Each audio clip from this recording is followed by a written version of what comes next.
સુરતની નવી civil medical કોલેજમાં રેગિંગનો ગંભીર મામલો સામે આવ્યો છે।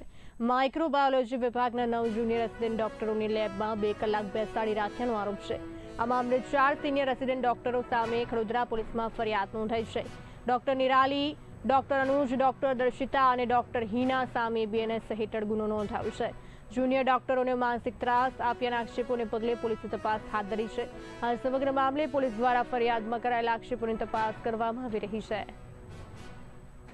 રેગિંગ થયેલાનું સામે આવેલું છે અને તેના આધારે સિવિલ હોસ્પિટલના એડમિનિસ્ટ્રેશનના ડૉક્ટર ગિરીશભાઈ નાઓ દ્વારા આજે ફરિયાદ આપવામાં આવેલી છે, જે પોલીસે દાખલ કરેલી છે।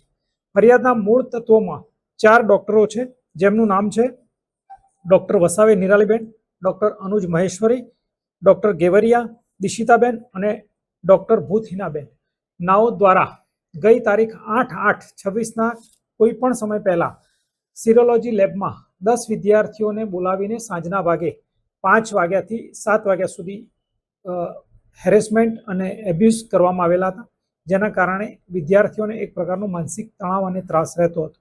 જે પ્રાથમિક રિપોર્ટ આધારે ખડોદરા પોલીસ સ્ટેશનમાં આવી ગિરીશભાઈ એ ફરિયાદ નોંધાવેલી છે, જેની ફરિયાદ આજરોજ કલાક 16:30 વાગે દાખલ કરવામાં આવેલ છે અને આગળની કાયદેસરની કાર્યવાહી કરવામાં આવનાર છે। સર, કઈ રીતે ત્રાસ આપતા હતા, કઈ રીતે હેરાનગતિ કરતા હતા? પ્રાથમિક તપાસમાં જે રેગિંગ કમિટી દ્વારા તપાસ થયેલી છે તેનો આધાર લઈને હું ચોક્કસ કહીશ કે તે લોકોને કામ નથી કરતા, કામ આવડતું નથી અને નવા છે, માટે તેમનામાં ઘણી ઉણપો છે, તે પ્રકારે તેમને ડિહ્યુમિલેટ કરવામાં આવતા હતા અને જેના કારણે તમામ ડોક્ટરોએ પ્રાથમિક રેગિંગ સમિતિમાં જણાવેલ છે કે તેઓ રેગિંગનો ભોગ બનેલા છે। કેટલા સમયથી આ રીતના હેરાન કરતા હતા?